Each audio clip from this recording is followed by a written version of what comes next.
Saviez-vous que Rudolph Valentino, Judy Garland et Bela Lugosi, dont les biens abritent des esprits agités, la malchance et des phénomènes inexpliqués? Certaines de ces histoires impliquent des objets du quotidien.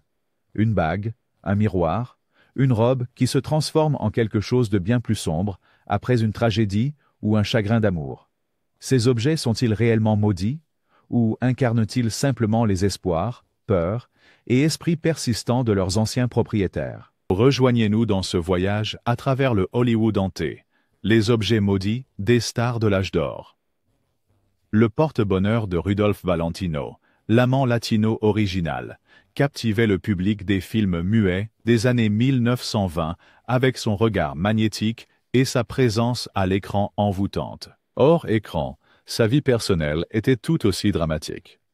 Un de ses biens les plus précieux était une bague en argent gravée d'une croix celtique, un symbole peu probable de ses racines européennes. La bague était un cadeau de sa première femme, Jane Acker, et Valentino croyait qu'elle lui apportait inspiration créative et force personnelle. Il s'en séparait rarement, l'apportant lors du tournage de films emblématiques comme The Shake et Blood and Sand. Tragiquement, Valentino est décédé en 1926 à l'âge de 31 ans, succombant à des complications d'un ulcère perforé. Presque immédiatement, des rumeurs ont commencé à circuler affirmant que la bague avait d'une certaine manière prédit sa disparition. Selon certains récits, elle a mystérieusement disparu peu après sa mort, alimentant les murmures d'une malédiction. Des décennies plus tard, la bague a refait surface dans des collections privées. L'actrice Suzanne Lucci a affirmé que lors d'une séance photo dans les années 1980, elle a été invitée à porter la bague et a subi une réaction allergique presque fatale qui a défié les explications médicales. D'autres propriétaires ont rapporté une ruine financière soudaine, une série de tragédies personnelles ou des accidents inexplicables. L'enquêteur paranormal, le docteur Barry Taff, a examiné la bague en 2003, décrivant une énergie oppressive qui semblait s'accrocher au métal. Malgré les tentatives de la purifier par divers moyens spirituels ou scientifiques, la réputation sinistre de la bague persiste. Aujourd'hui, elle reste enfermée dans un coffre-fort, à l'abri des regards du public. Beaucoup disent que l'esprit de Valentino n'a jamais vraiment quitté les feux de la rampe, ou son bijou préféré, la cape de Dracula de Bela Lugosi. Quand Bela Lugosi s'enveloppa dans la cape de velours du film Dracula de 1931, il fixa une image du vampire qui plane encore sur le cinéma d'horreur. Hors écran, cependant, cette même cape devint une source de tourments personnels pour Lugosi. À jamais catalogué comme le comte charismatique, il a lutté avec l'ombre du rôle, et certains disent avec le pouvoir sombre imprimé sur le vêtement lui-même. Après la mort de Lugosi en 1956, la cape passa aux soins de son fils, Bela Lugosi Jr., qui affirma qu'elle conservait une odeur inexplicable de décomposition, bien qu'elle ait été méticuleusement nettoyée et entreposée. L'aura inquiétante de l'objet ne fit que croître avec le temps. En 1979, l'animatrice de télévision spécialisée dans l'horreur, Maïla Nourmi, célèbre pour son personnage Vampira, a porté la cape originale de Lugosi lors d'une émission spéciale pour Halloween. En plein direct, elle s'est brusquement effondrée, décrivant plus tard une terreur étouffante qui l'avait saisie sans prévenir. Les maisons de vente aux enchères ont rapidement appris le fiasco et ont refusé de gérer l'objet, craignant qu'il ne porte une stigmatisation surnaturelle qui découragerait les acheteurs potentiels. Les collectionneurs d'horreur, quant à eux, murmuraient des histoires de lumière vacillante, de cauchemars et de maladies soudaines chaque fois que la cape était à proximité. Aujourd'hui, la cape appartient au collectionneur et historien du genre Gary Zvaila, qui la conserve dans une boîte doublée de plomb. Il insiste sur le fait que le matériau n'est pas seulement un tissu vintage, mais une prison pour quelque chose de vieux et de furieux. Les tentatives de l'exposer publiquement ont été brèves et parsemées de problèmes techniques et d'événements étranges. Pour les fans de films d'horreur classiques, la cape de Lugosi représente plus qu'une simple relique. C'est un rappel persistant de la façon dont un rôle peut hanter à la fois un acteur et un artefact. Le canapé de velours noir de George Odell. Peu de mystères hollywoodiens égalent la sinistre renommée de l'affaire du meurtre de la Dahlia noire. Le docteur George Odell, un chirurgien brillant mais controversé, a longtemps été considéré comme un suspect principal. Parmi les nombreux artefacts troublants liés à la vie de Odell, se trouvait un luxueux canapé en velours. Bien qu'il fût un symbole de la classe supérieure T, Basées sur la surface, d'innombrables rumeurs laissent entendre une histoire plus sinistre qui se cache sous ses coussins. L'actrice Frances Farmer, qui l'a achetée d'occasion, aurait ressenti un malaise dès son arrivée chez elle. Elle a décrit avoir entendu des frissons doux tard dans la nuit et s'est réveillée une fois avec des égratignures inexpliquées sur ses bras. Après la mort de Farmer, le canapé a disparu dans le monde obscur des ventes de succession, pour réapparaître des décennies plus tard. La fille du nouvel acheteur s'est plainte de cauchemars récurrents, mettant en scène une femme mystérieuse en robe noire, murmurant « Aidez-moi ». En 2002, des archivistes médico-légaux ont effectué un examen sommaire de la pièce et ont découvert des traces minimes de sang dans les coutures. Bien que l'ADN ne corresponde à aucune base de données connue, la révélation a ajouté une autre couche de terreur à son histoire. Le lien du canapé avec le meurtre d'Elizabeth Short en 1947, surnommé célèbrement le Dahlia noir, n'a jamais été prouvé de manière concluante. Cependant, les murmures persistent, alimentés par la sombre réputation de Odell et la possibilité glaçante que d'autres secrets soient cachés dans le tissu. Qu'il s'agisse de véritables preuves ou d'un aimant pour des spéculations gothiques, ce canapé en velours continue de projeter une longue et inquiétante ombre sur l'affaire non résolue la plus notoire d'Hollywood. Les chaussons rubis de Judy Garland, la paire maudite. L'interprétation de Dorothy par Judy Garland dans Le Magicien d'Oz est immortalisée par ses joyeuses chaussures en rubis. Symbole d'espoir, de merveille et de promesse de retour chez soi. Pourtant, une paire spécifique de ces chaussures scintillantes, connue des collectionneurs comme la paire maudite, est empreinte d'une légende plus sombre. Plusieurs paires ont été fabriquées pour le film de 1939, mais ces chaussons particuliers ont disparu du musée Judy Garland en 2005, s'évaporant sans laisser de traces.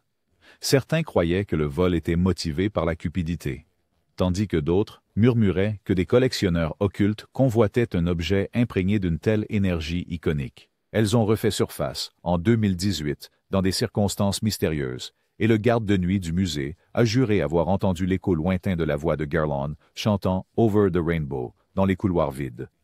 Les conservateurs qui restauraient les chaussons ont signalé des pannes d'outils répétées, des migraines soudaines et un sentiment d'inquiétude persistant pendant leur travail. La médium Patty Negri a suggéré que les chaussures servent d'ancrage à la douleur de Judy, faisant référence aux batailles bien connues de la star avec les pressions des studios, les addictions aux drogues et les tragédies personnelles. Pour les fans, les chaussons rouges restent un morceau enchanteur de l'histoire du cinéma. Pourtant, ceux qui ont été en contact étroit décrivent un poids profond, qui contraste fortement avec la fantaisie fantaisiste que Dorothy incarne. Certains se demandent si l'énergie résiduelle provient de la vie troublée de Garland, ou de l'adoration et du chagrin collectif de millions de fans. Quoi qu'il en soit, ces pantoufles sont exposées avec prudence, nous rappelant que le statut iconique et le chagrin caché marchent souvent main dans la main sur la route de briques jaunes. Le yacht maudit d'Errol Flynn, Sirocco. Errol Flynn incarnait le charme audacieux, une idole de cinéma connue pour son sourire enjôleur et ses aventures en haute mer. Son yacht de 36 mètres, Sirocco, reflétait cette image, accueillant des fêtes hollywoodiennes somptueuses remplies de rires, de musique et de bouteilles de champagne à profusion.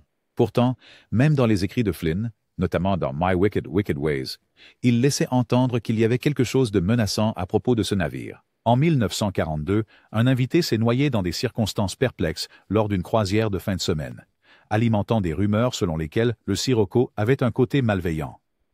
Après la mort de Flynn en 1959, le yacht a changé de propriétaire plusieurs fois, et chaque nouveau propriétaire a rapporté des événements inexplicables. Les membres de l'équipage ont vu le contour faible d'une silhouette à la barre, éclairée par la lumière de la lune, semblant tenir un cigare. Les lumières vacillaient, sans aucun défaut électrique, et les radios s'allumaient toutes seules, diffusant des parasites qui ressemblaient parfois à des voix chuchotantes. En 1987, le Sirocco a coulé au large des côtes de Panama lors d'une violente tempête, emportant tragiquement 2 membres d'équipage. Les récupérateurs ont passé des années à récupérer et à restaurer le yacht, seulement pour faire face à des phénomènes étranges, allant de bruits de pas désincarnés à des objets disparaissant et réapparaissant dans des cabines fermées à clé. Finalement amené à Malte en 2003, le yacht a gagné le surnom local, Il Bastimento Talmud, ou le bateau de la mort.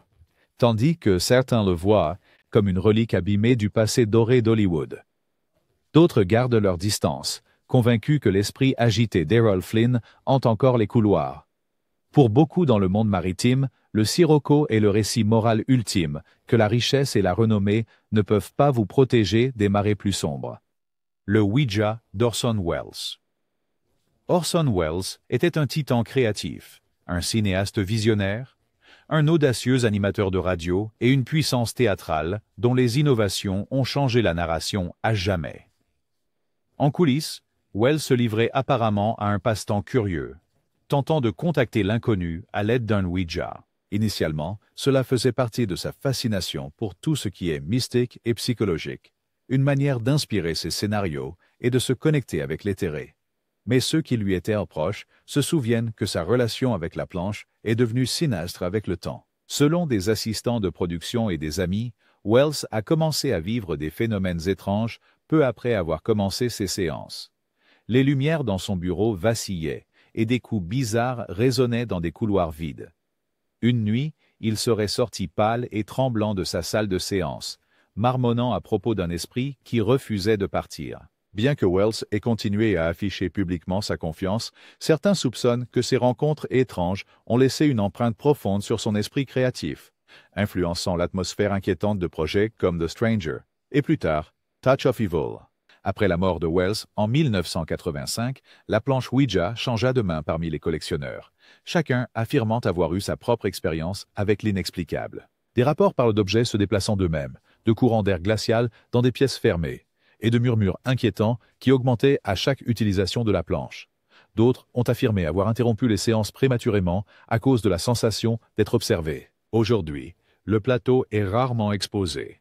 Même ceux qui se moquent du paranormal admettent que ce qui persiste autour du Ouija d'Orson Welles est aussi obstiné et énigmatique que l'homme lui-même. Le fusil Winchester hanté de John Wayne. John Wayne, connu sous le nom de Duke, personnifiait la masculinité américaine robuste et l'esprit de la frontière à l'écran. Son fusil Winchester préféré, qu'il a brandi dans des classiques comme True Grit 1969, est devenu si emblématique que les fans l'identifient souvent comme une extension de l'homme lui-même. Après la mort de Wayne en 1979, le fusil a finalement abouti dans la collection d'un passionné de l'Arizona, qui l'a d'abord exposé fièrement. Mais ce qui devait être une pièce maîtresse s'est rapidement transformé en source de terreur. En quelques semaines, le nouveau propriétaire a affirmé que le fusil avait tiré spontanément, bien qu'il soit visiblement déchargé et dépourvu de percuteurs. Les voisins se plaignaient de coups de feu fantômes résonnant pendant les heures tranquilles de la nuit, et les amis qui visitaient disaient parfois sentir l'odeur de cigare, rappelant l'habitude caractéristique de Wayne. Le fusil a changé de main plusieurs fois, chaque propriétaire successif signalant une présence inquiétante. Un collectionneur a affirmé voir une silhouette fugace d'un homme grand avec un chapeau de cow-boy chaque fois qu'il passait devant. En 2005, un musée a acquis la pièce pour une exposition publique. Peu de temps après son arrivée, les caméras de sécurité ont enregistré des éclats de lumière inexpliqués autour de l'exposition. Le personnel a rapporté avoir entendu des pas dans les couloirs vides tard dans la nuit. Le musée l'a finalement placé derrière du verre spécialement renforcé, accompagné d'une petite plaque détaillant son histoire. Patrick Wayne, le fils de John Wayne, a fait remarquer que si un esprit devait être assez têtu pour rester, ce serait celui de son père. À la fin, la légende du fusil du Duke demeure comme un témoignage des résonances durables d'un titan d'Hollywood. Le piano de Frank Sinatra. Frank Sinatra, le président du conseil, était connu pour sa voix douce et sa présence charismatique sur scène. Pourtant, en dehors des projecteurs, Sinatra avait également une relation intense avec les instruments de musique, en particulier un précieux piano quart de queue qu'il gardait chez lui à Palm Springs. Fabriqué par un célèbre artisan, le piano était essentiel aux sessions improvisées nocturnes, où Sinatra et ses amis célèbres chantaient et jouaient avec des mélodies autour de cocktails. Même après sa mort en 1998, des histoires ont émergé selon lesquelles le piano continuait à jouer tout seul, surtout lors de violents orages. Les voisins ont rapporté que les nuits d'orage, des airs faibles et mélancoliques flottaient par les fenêtres ouvertes, bien que la maison soit restée vide pendant des années. Certains ont même affirmé que les accords ressemblaient à des standards de Sinatra comme « One for My Baby » ou « My Way ». Lorsque le piano a été vendu plus tard à un collectionneur privé, les phénomènes ont continué. Des touches polies semblaient parfois avoir été enfoncées pendant la nuit, avec des marques poussiéreuses ressemblant à des empreintes de mains sur les bords. Les techniciens qui entretenaient le piano se plaignaient d'entendre une note soutenue, lorsque personne d'autre n'était là. Les tentatives d'enregistrer ces sons aboutissaient souvent à un audio brouillé, ou à des pannes soudaines de microphone.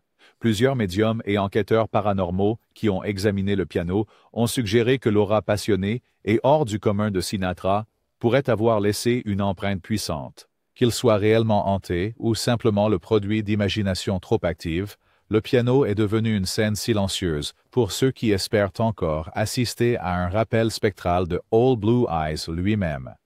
Le masque du fantôme de l'opéra de Lon Chaney.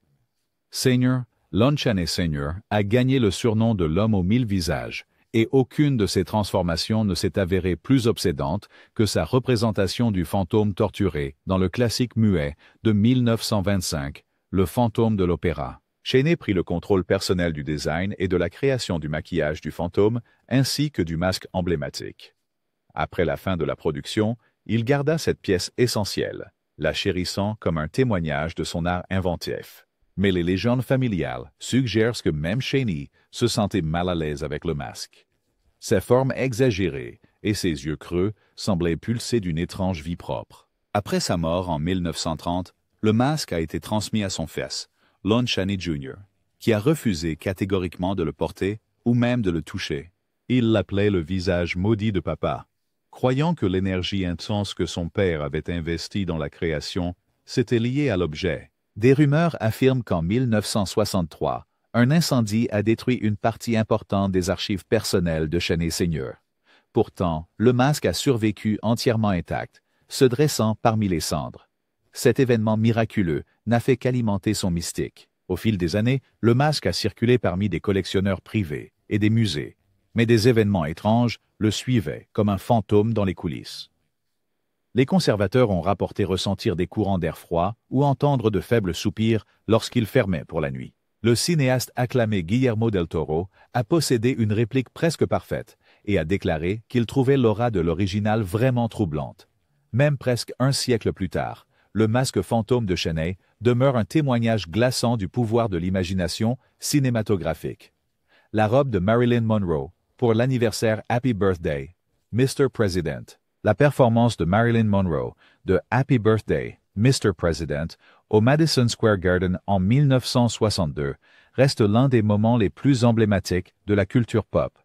Vêtue d'une robe moulante et scintillante ornée de milliers de strass, la sérénade haletante de Monroe pour le président John F. Kennedy était à la fois fascinante et controversée. Mais au-delà de son attrait éblouissant, la robe a acquis une réputation de malchance. Après la mort prématurée de Marilyn quelques mois plus tard, la robe a changé de main plusieurs fois et en est venue à être considérée comme un objet aux énergies funestes. Les propriétaires ont signalé tout, de l'effondrement financier soudain au divorce inattendu, et dans un cas, une maladie mystérieuse que les médecins ont eu du mal à diagnostiquer. La médium Sylvia Brown a un jour déclaré que la robe était imprégnée de la solitude et de la peur de Marilyn, suggérant que la vie tumultueuse de la star avait été tissée dans les fils mêmes. En 2016, la robe a été vendue aux enchères pour la somme stupéfiante de 4,8 millions de dollars à Ripley's Believe It or Not, qui l'expose maintenant dans un environnement à température contrôlée. De manière intrigante, le personnel mentionne d'étranges fluctuations de température près de la vitrine, bien que l'affichage soit surveillé par des capteurs avancés. Certains visiteurs disent ressentir une tristesse persistante en contemplant son éclat délicat, comme si les problèmes de Monroe persistaient au-delà de sa vie terrestre. Alors que beaucoup rejettent ces histoires comme des coïncidences ou des commérages exagérés, la robe continue d'attirer la fascination. Qu'elle soit réellement maudite ou simplement un monument à l'une des figures les plus tragiques et adorées d'Hollywood, elle demeure un rappel fantomatique de la frontière fragile entre adoration et désespoir. La bibliothèque occulte de Vincent Price. Vincent Price, le maître élégant de l'horreur, était également un fin connaisseur de l'art, de la littérature et des délices culinaires. Parmi ses possessions les plus précieuses se trouvait une bibliothèque privée dédiée aux textes ésotériques et occultes, reflétant sa curio intellectuelle de toute une vie. Ville. des grimoires du XVIIe siècle aux traités modernes sur la magie cérémonielle. La collection de Price était un trésor pour quiconque fasciné par les connaissances occultes.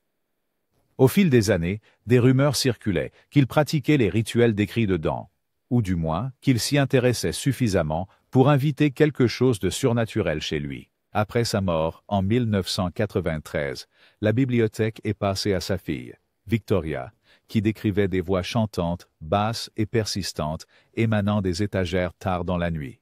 Les lumières vacillaient seulement dans cette pièce, et les bougies rangées dans des vitrines en verre fondaient inexplicablement en forme déformée. En 2015, un acheteur de livres rares a acquis l'un des volumes les plus notoires de Price, Magia Naturalis, et a affirmé qu'il s'ouvrait souvent sur une page décrivant des méthodes pour lier les âmes.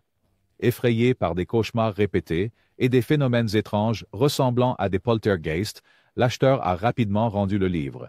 Bien que Price soit connu pour son esprit ludique et sa présence scénique flamboyante, son personnage public ne révélait jamais complètement ce qu'il pouvait croire à huis clos. Certains soutiennent que la hantise de la bibliothèque est purement psychologique, un produit d'imagination hyperactive alimenté par le statut légendaire de l'horreur de Price. D'autres maintiennent que la synergie de son amour passionné pour l'ésotérisme et des textes puissants a engendré quelque chose qui persiste. Quoi qu'il en soit, on dit que les étagères de la bibliothèque occulte de Vincent Price murmurent plus que le simple bruit des pages qui tournent. Le collier maudit de Hedy Lamarr. Hedy Lamarr, célèbre tant pour sa beauté éclatante que pour son esprit ingénieux, possédait autrefois un collier de platine et de diamants qui portait les murmures d'un passé sinistre. Conçu pour son rôle dans le film de 1941, Ziegfeld Girl, ce bijou étincelant aurait apparemment suscité de la jalousie sur le plateau. Une de ses partenaires aurait jeté un sort dessus après s'être sentie éclipsée par l'éclat de Lamarr. Selon les rumeurs, le collier a disparu peu de temps après le tournage, pour réapparaître des décennies plus tard dans un magasin de prêt sur gage. Collectivement, ceux qui ont porté ou possédé le collier ont enduré une litanie de malheurs, allant de faillites soudaines à des ruptures de relations. Une acheteuse s'est plainte d'ombres menaçantes qui filaient dans sa vision périphérique chaque fois qu'elle mettait le collier, tandis qu'un autre a jugé dans son intérêt de le vendre rapidement après une série de problèmes de santé inquiétants. Les historiens d'Hollywood soulignent que la carrière de Lamarr a elle-même connu un déclin dans les années qui ont suivi Ziegfeld Girl. Bien que de nombreux facteurs aient contribué à ce déclin, les adeptes de la malédiction voient une corrélation directe entre le collier et ses difficultés professionnelles. D'ici 2019, le collier était devenu une fascination de niche pour les historiens de la mode et les passionnés du paranormal. Dans un podcast populaire, des chercheurs ont soutenu que la pièce est belle, mais lourde de regrets, liant son aura malheureuse au potentiel inexploité de Lamarr. Après avoir changé de propriétaire plusieurs fois, le collier repose maintenant dans une collection non dévoilée, sa légende aussi scintillante et traîtresse qu'un diamant taillé. Personne ne peut dire avec certitude si c'est vraiment maudit, mais peu sont pris à prendre le risque de le découvrir. Les bottes de Frankenstein de Boris Karloff. L'interprétation de Boris Karloff du monstre de Frankenstein dans le classique de Universal de 1930 et en demeure une référence du cinéma d'horreur. Une partie de cette image inoubliable était la paire massive de bottes qui donnait à Karloff une démarche lourde et intimidante. Ces mêmes bottes, éraflées et lourdes, se sont retrouvées dans un entrepôt d'accessoires à Londres après le tournage. Au fil du temps, les membres du personnel ont chuchoté au sujet d'événements inhabituels dans la zone de stockage, une respiration faible et irrégulière, ou la sensation d'être observé depuis un coin sombre. À mesure que les bottes vieillissaient, ces histoires devenaient plus persistantes, tissant une aura glaçante autour d'une paire de chaussures apparemment banale. En 2001, une équipe de tournage documentaire s'est aventurée dans la maison des accessoires pour filmer certains des objets de cinéma les plus célèbres. Pendant le tournage, un membre de l'équipe de production se serait effondré en haletant. « Quelque chose m'a écrasé la poitrine. » Aucune preuve de cause physique n'a été trouvée, et les ambulanciers ont été perplexes face à l'incident. Le personnel terrifié a ensuite placé les bottes dans une caisse en bois marquée en lettres majuscules. « Ne pas ouvrir ». Ils ont ensuite transporté la caisse vers un endroit non divulgué pour l'enterrer, espérant ainsi éliminer la force inquiétante qui semblait leur être attachée. Certains fans soutiennent que les bottes ont simplement hérité de l'interprétation remarquable de Karloff du tragique monstre. D'autres soupçonnent que le maquillage intense, les décors électrisants et l'énergie personnelle de Karloff ont laissé une empreinte. Indépendamment de la vérité, la légende persiste. Quelque part dans un lieu secret, ces bottes iconiques de Frankenstein restent scellées. Un mémorial inquiétant du pouvoir de l'horreur sur notre imagination. Le distributeur Pepsi Cola de Joan Crawford. Joan Crawford, synonyme d'ambition et de détermination inflexible, a épousé le dirigeant de Pepsi Alfred Steele en 1955. Peu de temps après, Crawford a installé un distributeur automatique de Pepsi Cola Vantage chez elle, symbolisant son soutien à l'empire commercial de son mari. Même après la mort de Steele, elle a gardé la machine comme un rappel de ses liens avec l'entreprise et de son ambition implacable. Mais le personnel et les visiteurs de son manoir ont rapporté des expériences étranges. La machine distribuait parfois du soda tiède au milieu de la nuit, émettant des bruits de cliquetis et de ronronnements d'elle-même. Après le décès de Crawford en 1977, le distributeur automatique changea de main parmi des collectionneurs fascinés par sa provenance hollywoodienne. Un propriétaire, James Kidd, se rappela avoir été réveillé en sursaut par un fort bourdonnement les nuits d'orage, pour découvrir la machine illuminée comme une attraction de fête foraine, bien qu'elle soit débranchée. Il a également affirmé qu'une légère odeur de cigarette et de parfum flottait autour, rappelant la présence caractéristique de Crawford. Les électriciens locaux n'ont trouvé aucun problème mécanique et ont attribué le phénomène à des problèmes de câblage ou à l'humidité. Pourtant, des rumeurs persistaient, selon lesquelles l'esprit ardent de Crawford habitait la machine, ses bruits nocturnes résonnant avec sa célèbre colère. Des histoires circulaient, selon lesquelles quelques propriétaires ressentaient un regard perçant, ou entendaient la voix d'une femme les réprimander chaque fois qu'ils s'approchaient. Alors que les sceptiques rejettent cela comme du folklore ou des bizarreries mécaniques, les croyants y voient une ironie appropriée. Une star célèbre pour sa discipline intense et son sens aigu. Des affaires continuent à ouvrir une canette de soda depuis l'au-delà. La machine reste un témoignage du contrôle indomptable de Crawford, même dans l'au-delà. Le rideau de douche de Psycho d'Alfred Hitchcock. Alfred Hitchcock se vantait célèbrement que la scène de la douche dans Psycho ferait réfléchir à 2 fois les spectateurs avant d'entrer dans la baignoire. Le rideau de douche ensanglanté original du film, utilisé lors de la scène de meurtre emblématique, a fini dans la collection privée de Hitchcock comme un trophée personnel de sa maîtrise cinématographique. Avec le temps, il a même plaisanté en disant qu'il méritait son propre crédit dans le film. Lorsque le réalisateur est décédé en 1980, le personnel gérant sa succession a découvert un coin d'exposition dédié à l'objet, avec une lumière à détection de mouvement qui s'allumait chaque fois que quelqu'un s'approchait. Ce à quoi ils ne s'attendaient pas, c'étaient les événements troublants qui ont suivi. Plusieurs ont rapporté avoir entendu le son d'eau qui coule et des hurlements lointains dans la pièce par ailleurs silencieuse. Des taches réapparaissaient sur le rideau, même après un nettoyage professionnel, donnant au plastique blanc une teinte légèrement rosée qu'aucun blanchiment ne pouvait entièrement enlever. En 2018, un musée d'horreur renommé a acquis le rideau pour une exposition spéciale. Étrangement, l'installation a rencontré plusieurs pannes techniques. Les lumières clignotaient, le matériel audio s'éteignait pendant les interviews, et quelques visiteurs s'évanouissaient en entrant dans l'espace, affirmant ressentir une sensation de métal froid contre leur peau. Face aux plaintes croissantes, le musée a décidé de retirer le rideau de la vue du public. Les chercheurs qui l'ont étudié n'ont rien trouvé de physiquement extraordinaire. Pourtant, ils n'ont pas pu expliquer pourquoi tant de personnes ont rapporté les mêmes expériences glaçantes. Bien que certains attribuent cela au pouvoir de suggestion, d'autres insistent sur le fait que Hitchcock, toujours le marionnettiste méticuleux du suspense, a peut-être laissé une part de son psychisme incrustée dans cet accessoire infâme. La Porsche 550 Spider de James Dean, affectueusement surnommée Little Bastard, pourrait être la voiture maudite la plus notoire de l'histoire d'Hollywood. Dean, l'incarnation de la rébellion juvénile et du talent brut, est mort à seulement 24 ans dans une collision à grande vitesse le 30 septembre 1955 en conduisant ce cabriolet argenté étincelant. Bien que l'accident lui-même ait été tragique, l'héritage inquiétant de la voiture ne s'est pas terminé avec sa mort.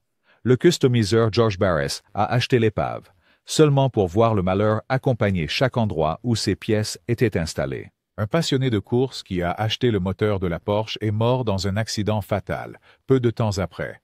Un autre, qui a pris sa transmission, a été grièvement blessé. Les pneus de la Spider auraient éclaté sans explication, provoquant plusieurs accidents. Un article de Life Magazine de 1956 a documenté ces étranges coïncidences, propulsant la légende d'une voiture hantée dans l'imagination du public. Barris a tenté d'exposer Little Bastard pour promouvoir la conduite prudente, mais il a vite découvert qu'elle avait une volonté propre. L'épave a glissé des supports d'exposition ou s'est renversée de manière inattendue, blessant des spectateurs. En 1960, alors qu'elle était transportée par camion, le châssis tordu du Spider aurait disparu en cours de route et n'a jamais été retrouvé, alimentant les théories du complot selon lesquelles la voiture refusait simplement de se reposer. À ce jour, les passionnés et les enquêteurs paranormaux fouillent les archives et les granges, espérant trouver une trace de Little Bastard. Certains prétendent voir une silhouette spectrale en veste rouge sur les lieux des accidents, murmurant comme un esprit agité. Que la voiture incarne les rêves inachevés de Dean ou une véritable malédiction, son héritage reste un rappel fantomatique des illusions fragiles d'Hollywood. Le miroir hanté de Carole Lombard. Carole Lombard, vénérée pour son talent comique et son charme rayonnant, a connu une fin tragique en 1942 lorsque son avion s'est écrasé alors qu'elle revenait d'une tournée pour les obligations de guerre. Parmi les objets qu'elle a laissés se trouvait un miroir art déco saisissant qui ornait autrefois sa maison à Hollywood. Selon ceux qui y ont vécu par la suite, le reflet de Lombard apparaissait parfois dans le miroir, articulant des mots silencieux comme si elle cherchait à avertir ou à réconforter l'observateur. Le phénomène était particulièrement fréquent autour de l'anniversaire de sa mort, laissant les résidents à la fois fascinés et craintifs. En 1978, l'enquêteur psychique Peter Urkos a visité la maison et a affirmé qu'il pouvait ressentir la présence d'une femme en blanc, affolée pour s'échapper. Urkos croyait que l'esprit de Lombard cherchait une forme de clôture, incapable de passer à autre chose en raison de la nature soudaine de son décès. Au fil des ans, le miroir est tombé dans des collections privées, chaque gardien ajoutant de nouvelles couches à la légende.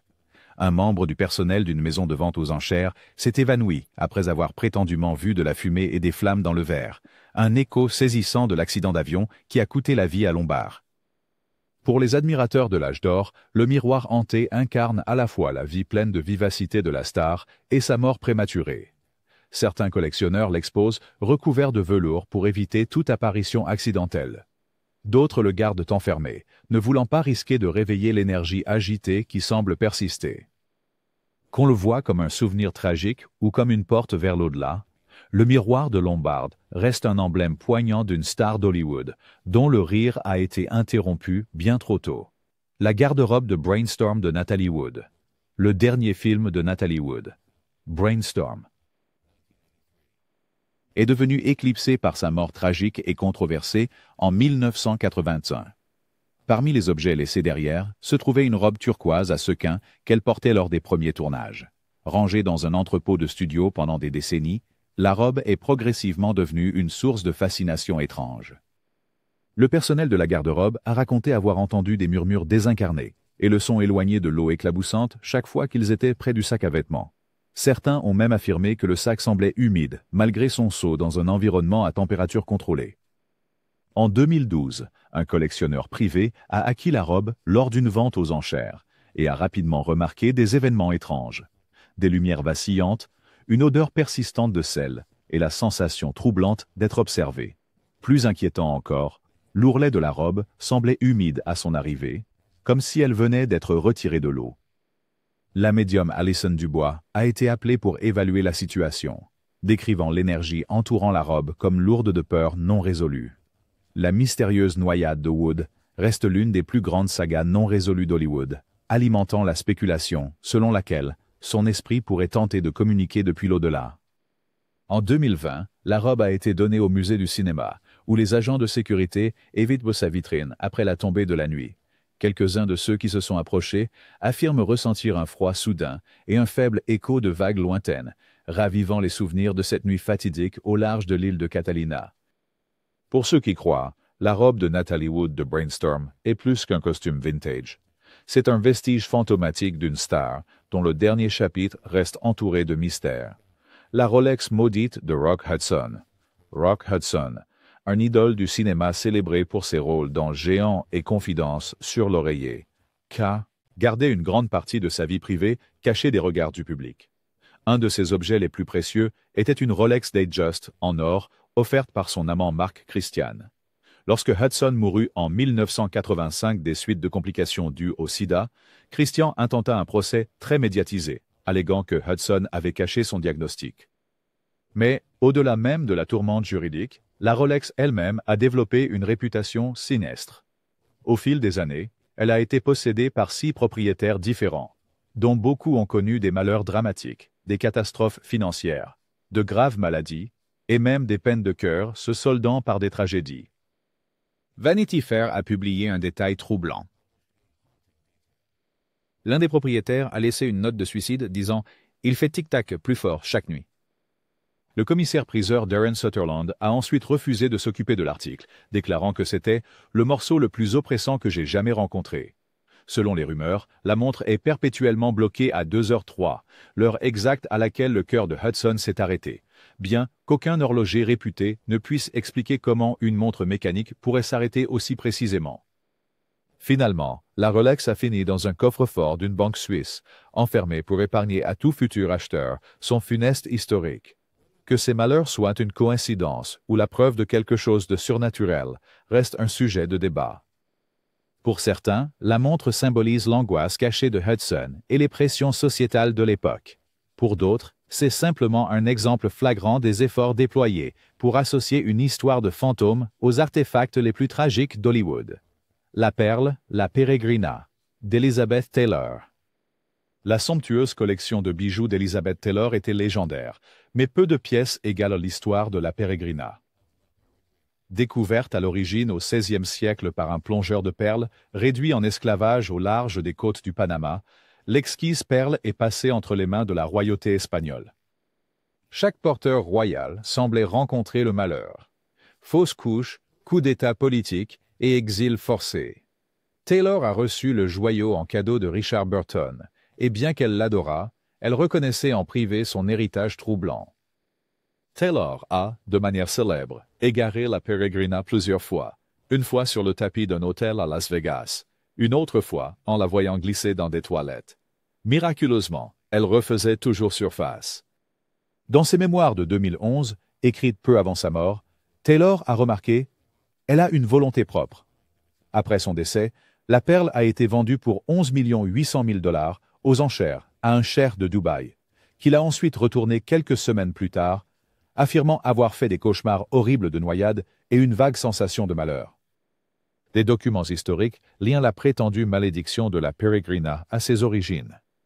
Le plongeur qui l'a récupérée serait décédé peu après, déclenchant des siècles de spéculation sur les pouvoirs sinistres de la perle.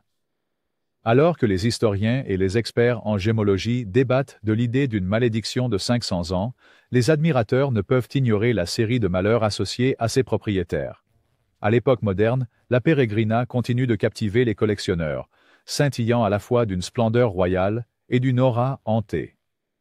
En fin de compte, cette perle nous rappelle que la beauté et la tragédie peuvent s'entrelacer, résonnant à travers des siècles d'ambition, d'envie et de